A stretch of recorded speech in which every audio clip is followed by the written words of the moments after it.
ውዕሎ ዓፋርን ከምውን መንቀስቃስ አመራርሓ ሰራዊት ብልጽግናን አማኻሪ ጉዳያት ቀርና አፍሪካ አይተ ጌታቸው ረዳ ምስ ቲቢኤስ ቲቪ ኣብ ዝነበረው ጻኒሕት ቀላሚጦስ ኣብ ጥቓ ካልእ ተኽሊ ክዓቢ ዘይፈቅድ ተኽልዩ ብዙሕ ማይ ዝሰትዩ ማዕድን ይመጠጥዩ መራሕቲ ሕወሓት እውን ከምኡ እዮም ክብል ይገልጽ ተስካር ዝለመደ ሕሙም ርእዮም ባሃው ከም ዝበሃል ኣሕመድ ነቲ ቀንዲ ኣፍሪቃውን ኣዛዚኡን ዝኾነ ዋና ቤቱ ብመዓልቲ ፍቁራት ቫለንታይን ዴይ ብዕምበባን መንጸፍን ገይሩ ተቐበሎም ዩኒቨርሲታት መቐለ ኣክሱም ራያ ዓዲግራትን ካብ ጎንደር ዩኒቨርሲቲ ከመይ ዘይምሃራ ዋና ዳይሬክተር ውድብ ጥዕና ዓለም ዶክተር ቴዎድሮስ አድሓኖም ኣብ ኣምሓራ ክልል ጎንፂ ካብ ዝውላዕ ጀሚሩ ሰሙያ ጥዕና ዒላማት ጎንፂ ኮይኖም ይእሰሩ ይድብደቡ ይጭወይን ይቆተሉን ከም ዘለው ዝበፅሐ መደንገጽ ዝበልዎ ጸብጻብ የመላኽት ጠቅላይ ሚኒስትር ጣልያን ጆርጂያ ሜሎኒ ንመራሕቲ ኣፍሪቃ ኣብ አዲስ አበባ ኣዋሪደኖም ቻይና 53 ሃገራት ኣፍሪቃ ብዘይቀረጽ ንግዳዊ ልውውጥ ንኽገብራ ፈቒዳ ሰላም ኣብ ኩሉ ኩርናዓት ዓለም እትርከቡ ተኸታተልቲ መደብና ዜናታት ዝዕለት በረስተ ዜና ፈሊምና ናብ ዝርዝሮም ከነስግረኩም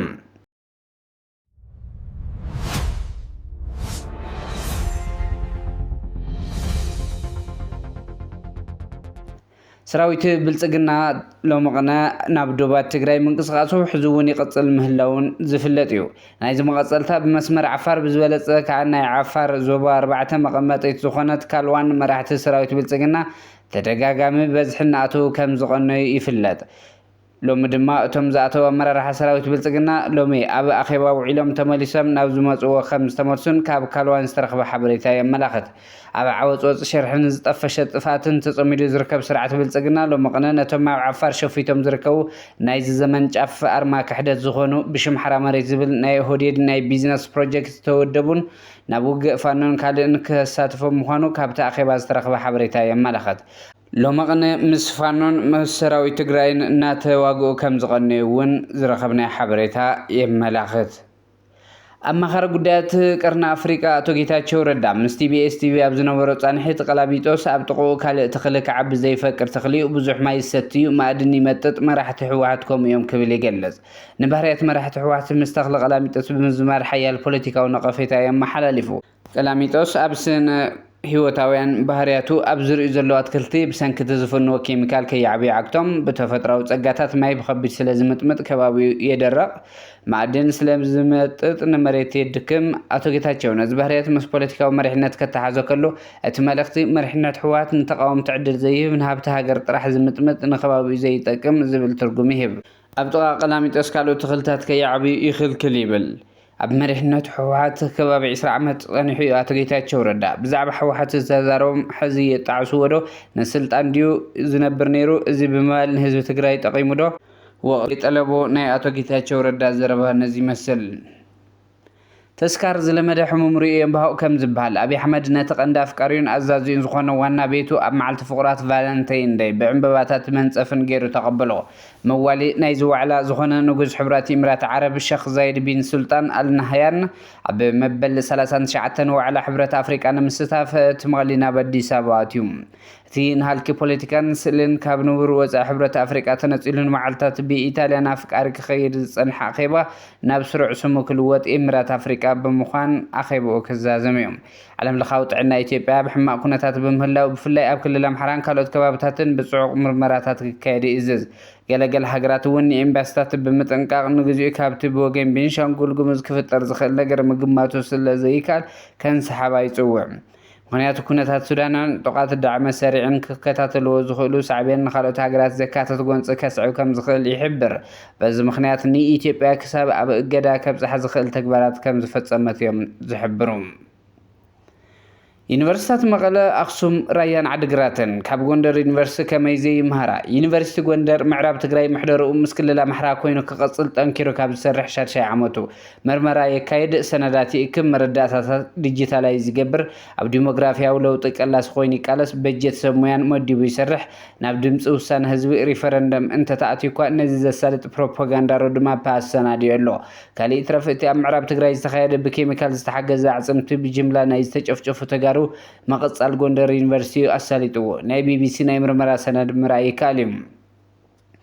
ኣብዚ ክልተ ዓመት ድማ ደባርቕ ዩኒቨርሲቲ ሓጋዝ ረኺቡ ብሓባር እዮም ዝሰርሑ ዘለዉ በብወርሒ እንዳተራኸቡ እውን ስርሖም ይግምግሙን ኣንፈታት የቐምጡን ኣብዚ ሰሙን እውን ናይ ሓባር መድረኽ ኣሳሊጦም ኣብ ትግራይ ዘለዋ ዩኒቨርሲቲታት እንተወሓደ ነዚ ምንቅስቓስ ዘፈሽል ፕሮጀክት ክህልወን ይግባእ ነይሩ ነገር ግን ኣብ ትግራይ ዘለዋ ዩኒቨርሲቲታት መታለል ናይ ፌደራል ትካላት ኢና ትብል መሸቀጥ ቃል ኣለተን እቲ ሓቂ ግን እቶም ነቲ ትካል ዝመርሑ ሰባት ትግራዋይነት ስምዒት ዘይብሎም ንኸብዶም ዝሓድሩ ጊላታት ስለ ዝኾኑ ጥራሕ እዩ መተዓዛዘብ እምበር ርስቲ ተጋሩ ምምላሱ ኣይክተርፎን እዮም ዋና ዳይሬክተር ውድብ ጥዕና ዓለም ዶክተር ቴድሮስ ኣድሓኖም ኣብ ኣምሓራ ክልል ጎንፂ ካብ ዝውላዕ ጀሚሩ ሰሙያ ጥዕና ዒላማ እቲ ጎንፂ ኮይኖም ይእሰሩ ይድብደቡ ይጭወይን ይቕተሉን ከም ዘለዉ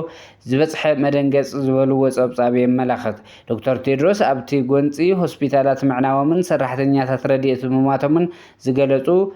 ትካላት ጥዕናን ሰራሕተኛታትን ዒላማ ክግበሩ ከም ዘይግባእ እውን ኣተሓሳሲቦም ጠቅላይ ሚኒስትር ጣልያን ጆርጂያ ሜሎንን መራሕቲ ኣፍሪቃ በአዲስ አበባ ኣዋሪደኖም እቲ ብትሪ ስደተኛታት ብምቅዋም እትፍለጥ ጠቅላይ ሚኒስትር ጣልያን ጆርጂያ ሜሎኒ ኣብ አዲስ አበባ ብዝተኻየደ ዋዕላን መራሕቲ ኣፍሪቃ ገጽ ክበልዕ ዝኽእል መግለጺ ሂባቶም ንምጎሳይ መጻኹን ሜሎኒ ንመራሕቲ ኣፍሪቃ ዶክተር አብይ አሕመድ ሓዊሱ ቀጥ ኣቢላቶም ኣላ ኣነ ኣብ አዲስ አበባ ዝመጻኹን ዓኻትኩም ንምድናቕ ኣይኮነን እዚ ክብል ከዓ ብኽብሪ እዩ ብምባል ጀሚራ መናእሰይ ኣፍሪቃ ብሰንኪ ስእነት ስራሕን ድኽነትን ብዘይሕጋዊ መንገዲ ናብ ኤውሮጳ እናፈለሱ ንዓና ኣጨኒቖምና ኣለዎ ክትብል ስምዒታ ትገልጽ መራሕቲ ኣፍሪቃ ኣብ ተዳራሽ ኮፍ ኢሎም ንሰባበ ክናበሉ ክደናነቑን ከለዉ ሜሎኒ ግን ሃብቲ ኣፍሪቃ ንህዝባ ክኸውን ኣለዎ ብምባል በተዘዋወሩ እቶም መራሕቲ ሃብቲ ሃገር እናዘረፉን ኤውሮጳ ካብ ዘግዕዙ ንመናእሰያቶም ስራሕ ክፈጥሩ ከም ዘለዎም ልክዕኦም ነጊራቶም ብወገን ኢትዮጵያ ጠቅላይ ሚኒስትር አብይ አሕመድ ዝተባሃለ ኣፍሪካ ኣብ ዓውዲ ኤአይ ዓብይ ስራሕ ትሰርሓላ ክብል ተዛሪቡ ይኹን እምበር ገና መሰረታዊ ነገራት ኣብ ዘይተማልሉ ከም ቻት ጂፒቲ ዝበሉ ቴክኖሎጂታት ኣብ ዘይተፈጥረሉ ሃገር ስለ ኤአይ ምውራይ ትክም ጭባጥ እዩ ብተወሳኺ ጠቅላይ ሚኒስትር አብይ አሕመድ ባቡር አዲስ አበባ ጽባቐ ይብሉን ንከተማ ይበላሽወሉ ብምባል ንምፍራስ መደብ ከም ዘለዎ እናገለጸ ድሕሪ ምጽንሑ ኣብ ቅድሚ ሜሎኒ ግን ብዛዕባ ዕብየት ባቡርን አቪዬሽንን ክዛረብ ተሰሚዑ ሚድያታት መንግስቲ ፋናን ኢቲቪን መንግስታዊ ሚድያታት ኣብ አዲስ አበባ ብሽም ንመራሕቲ ኣፍሪቃ ኣደኒቓቶም እናበሉ ናይ ሓሰት ጋንዳ ክነዝሖን ከለዉ እቲ ሓቂ ግን ሜሎኒ ንመራሕቲ ኣፍሪቃ ስራሕኩም ስርሑ ኢላ ኣዋሪዳቶም መኻዳ እዩ መልእኽቲ መራሕቲ ኣፍሪቃ ካብ ምክስሳብ ካብ ሓሶት ሪፖርት ወፂኦም ንህዝቢ ናይ ሓቂ ለውጢ ከምፅኡ ይግባእ እውን ኢላ